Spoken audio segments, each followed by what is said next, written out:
Welcome to Keeping Up with Jones, the Lonnie Jones podcast adventure.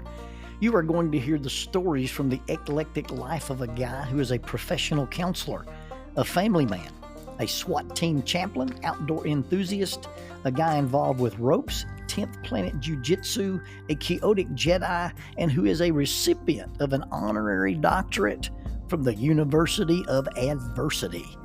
Using these stories, we take the facts lead to concepts, and from the concepts we make a variety of life applications. Just a caveat about the facts. Most of the time we will tell you the facts just the way it happened, but once in a while we'll give you the facts the way other people remember how it happened, and that usually includes a tablespoon of embellishment. No harm is meant, just good, clean fun for educational purposes. Please subscribe and share this with your friends or your enemies. It might help them to be better people if they listen. As always, we thank you for keeping up with Jones, the Lonnie Jones podcast adventure. Introducing the Bible degree with digital ministry. Paul used the marketplace and the synagogue to reach an expanded audience. We have access to the internet and social media. I once heard it said that when McDonald's introduced the drive-through window, they did not change the Big Mac, only how it was delivered. Faulkner University is now offering a new digital ministry track for their Bible degree. Faulkner's degree provides training in understanding and teaching the gospel, alongside training that will allow students to create quality digital content.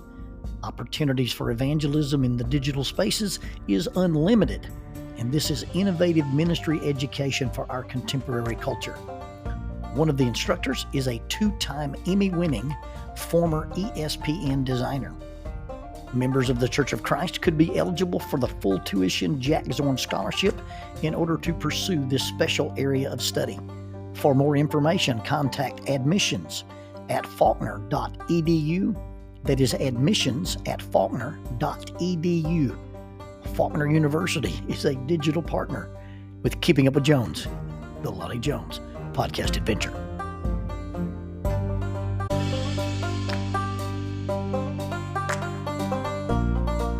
TKM Incorporated in Moss, Tennessee is a construction company that specializes in erosion control, seeding, and soil, hydroseeding, hydromulch, minor excavation, and silt fence. They also provide traffic control and construction signs. Their business is keeping people safe, but their passion, their mission, is they wish that all men could be saved. TKM has adopted the nickname the King's Men because as they serve you, they also serve the King. If they could provide any of their services for you, please contact them at 931-243-3958. That is 931-243-3958. Or you can contact them on the net at tkminc2001 at twlakes.net. That is tkminc2001 at twlakes.net. TKM Incorporated is a sponsor of Keeping Up with Jones, the Lonnie Jones podcast adventure.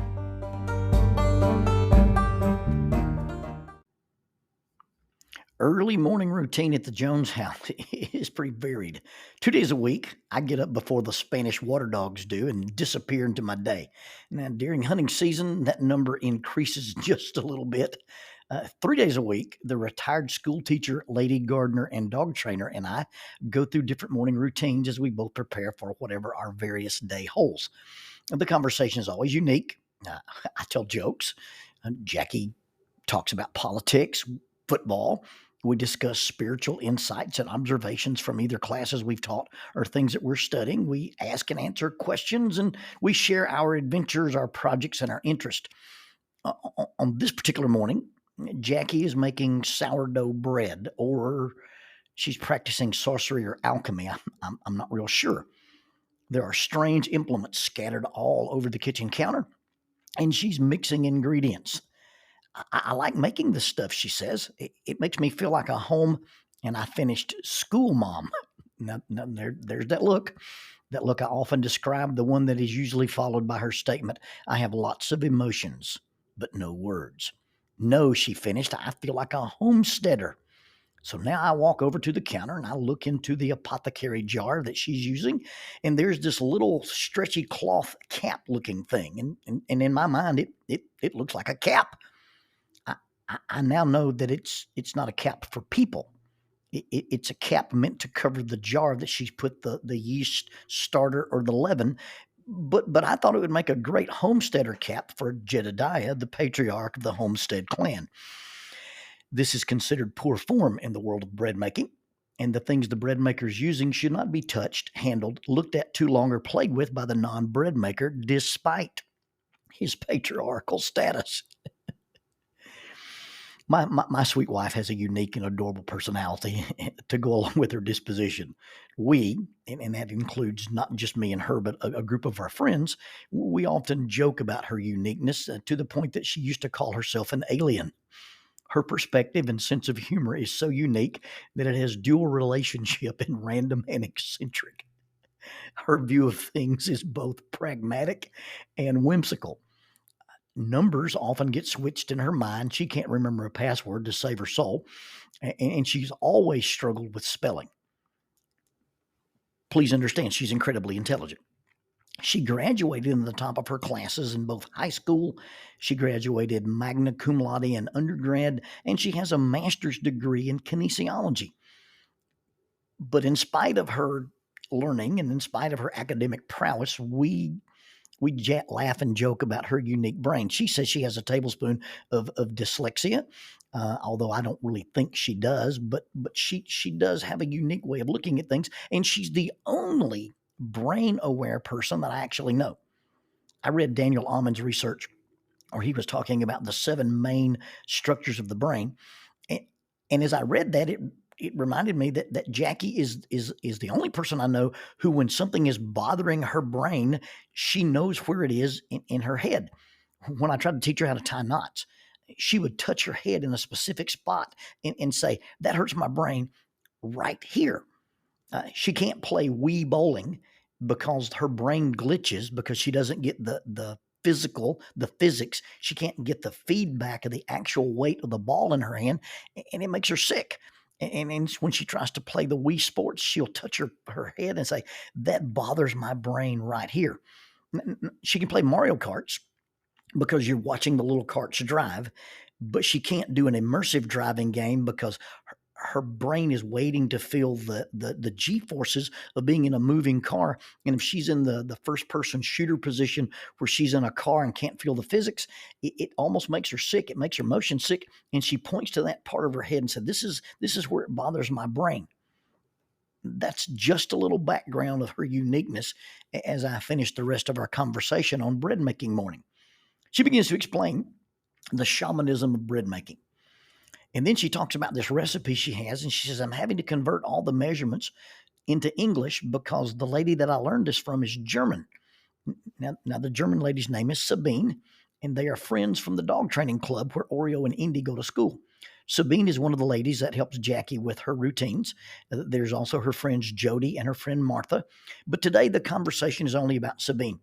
She, because she's German, uses the metric system. And so Jackie's having to convert the metric measurements to English measurements. And it's quite a challenge for her since she doesn't like numbers and doesn't enjoy math. And as we're talking about this, she says, "Oh, by the way, the lady who taught me to do this used to struggle with dyslexia, real dyslexia. But when she started reading and speaking English, the dyslexia went away." I'm blown away.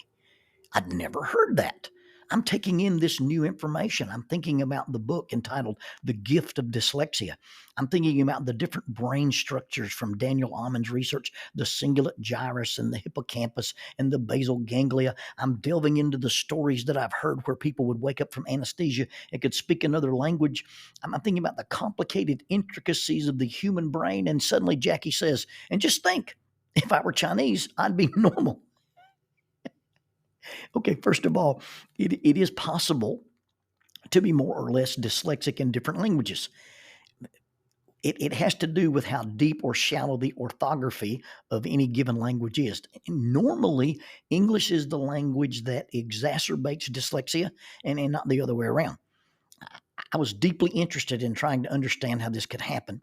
And not being a neuropsychologist, I was going to have to do some research, and I was trying to think of who I should read from and what I would Google in order to follow this little trail of thought. And I'm thinking these deep psychological research thoughts, and her takeaway, if I was Chinese, I'd be normal. The term neurodivergent probably doesn't even begin to cover a thought process like that. So let's talk about the idea of normal. You see, when I talk to folks who have issues with substance use disorders, I always ask them, so why do you use? And the most common answer is, well, to get high. And then I always respond with high as compared to what? You see, substances and compulsive use of things or behaviors that are designed to cope that become compulsive are about creating feelings that you don't or can't have or escaping feelings that you don't want to have. The behavior is almost always rooted in escaping how one feels normally. They don't like the way they feel when they feel normal, so they escape it. I don't believe my sweet wife struggles with any form of inadequacy or any kind of insecurity, and she's not uncomfortable with who she is, and she's not uncomfortable with who she's not. She enjoys, embraces, and is comfortable with her norm, but her norm is entertainingly weird, thus her funny random conclusion, if I were Chinese, I'd be normal, made me laugh. But it caused me to consider all the random thoughts that people have when they start considering normal. The unrelated things that we think we need to be or do in order to feel normal, be perceived as normal, or to be deemed as normal or adequate by other people. Now, when you begin to talk about normal, there's a dichotomy. On one side of the dichotomy is we accept who we are. I didn't cause it. I can't cure it. I got to cope with it. Or we look at the things that are controllable and we decide that our norm is not functional, and so we try to modify it. One side is feeling normal with your norm, and the other side is recognizing that we are using our norm to excuse ourselves or to control and manipulate other people. Making other people responsible for the difficulties my norm represents is probably intellectually and emotionally dishonest. Now, can an individual norm be abnormal? Absolutely. But the question is, do I embrace it? Have I learned to cope with it? Have I learned to deal with the particular idiosyncrasies that come with my normal? Or have I attempted to weaponize it such that others are forced to cope with it on my behalf? What are the limits? What are the parameters in accepting your normal? And I'm not talking about a relative truth, embrace your own truth, follow your heart, reality denying subjective worldview, but an honest appraisal of, I'm okay. And I don't have to do something radical like suddenly become Chinese to be okay. Just think if I were, and fill in the blank. Just think if I were blank, I'd be normal. Just think if I were thicker, thinner, more muscular, pretty smart, athletic, like you, like them, I'd be normal. Or if I were less anxious, less sensitive, I didn't tend to personalize neutral or even bad things. Just think if I were less depressed, less lonely, less histrionic, less extroverted, or less introverted. Why is it that we can't just be okay with, I am this way? I respond this way.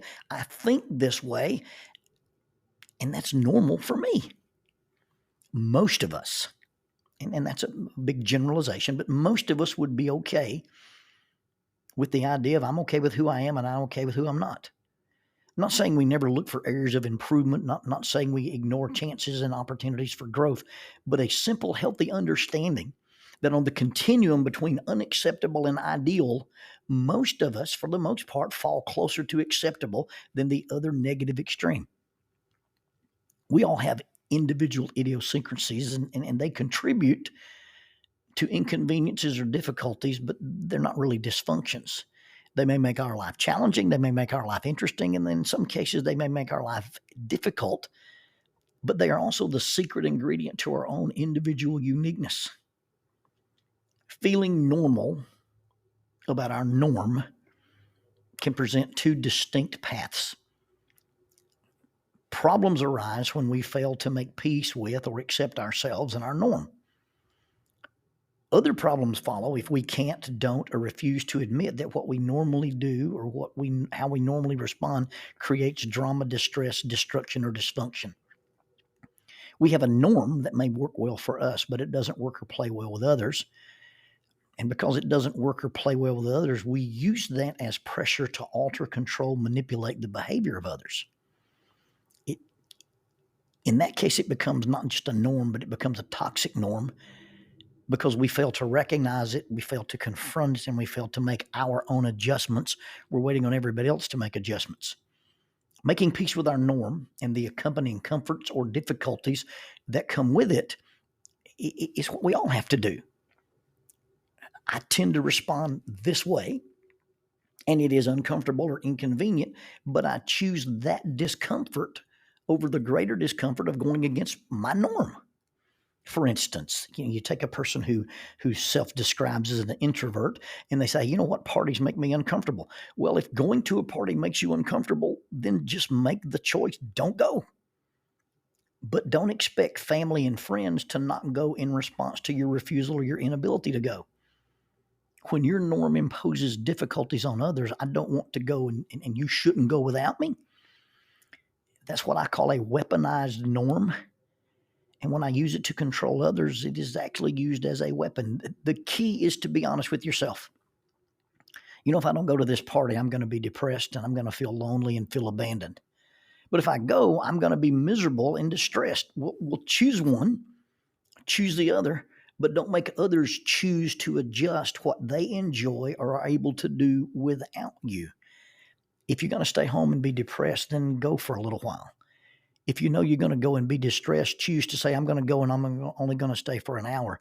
But don't make it somebody else's responsibility to cope with that norm. You see, a diagnosis or a label is not an identity. A diagnosis and or a label like a personality disorder is not an identifying characteristic. It's not an excuse, and neither is it permission to behave a certain way. Those labels, those titles, those diagnoses are simply explanations. They explain. They simply and only place feelings, thoughts, perceptions, and behaviors into a context. That context is the normal way the person who struggles with that particular norm perceives, thinks, feels, and acts about certain things and in certain situations. It explains behavior, but it does not excuse it. It does not enable it, and it should not give it the power to control the behavior of others. The question really becomes is what I normally do, my thoughts, my feelings, my perceptions, my responses to those things, does it normally work? It's not really a question of normal versus abnormal, but probably whether or not your normal is healthy or whether your normal is unhealthy. Is what I normally do normally constructive or destructive? Does it normally produce harmony or division? Does it normally produce peace or chaos? Does it produce celebration or regret? Does it normally produce satisfaction or disappointment? Does it produce ease or distress? Changing what I normally do, not how I normally feel, but how I normally respond to how I normally feel, may seem unnatural. It may seem counterintuitive. It may seem abnormal. And me asking or expecting or even suggesting that as a strategy may seem that I'm uncaring. It may mean that I'm unrealistic, or you may say, hey, that just demonstrates a lack of understanding on your part. Didn't cause it. Can't cure it. How do you cope with it? That's how we adjust to our norm. So what makes a normal norm? You just ask this question: does what you normally do normally work?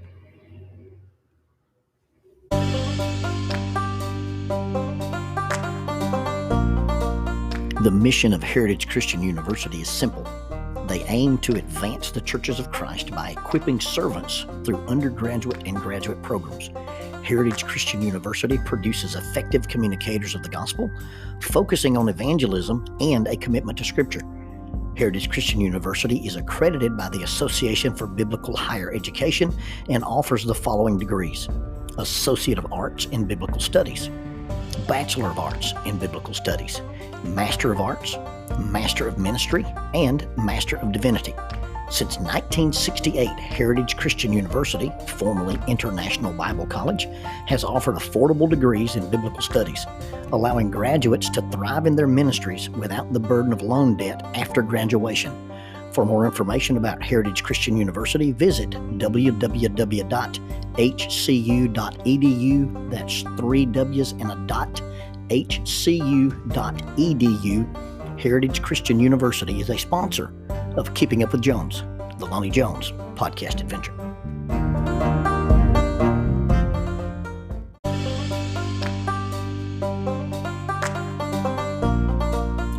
Using the tool of shortwave radio, World Christian Broadcasting literally covers the world every day with the gospel. They use 2 large curtain antennas. One is located in Anchor Point, Alaska, and the other in Madagascar. They send out messages that are recorded at their international home in Franklin, Tennessee. They make available 40 hours of broadcast every day. The broadcasts are made in English, Chinese, Russian, Spanish, Portuguese, Korean, English for Africa, and Arabic. They would love for your group to visit them.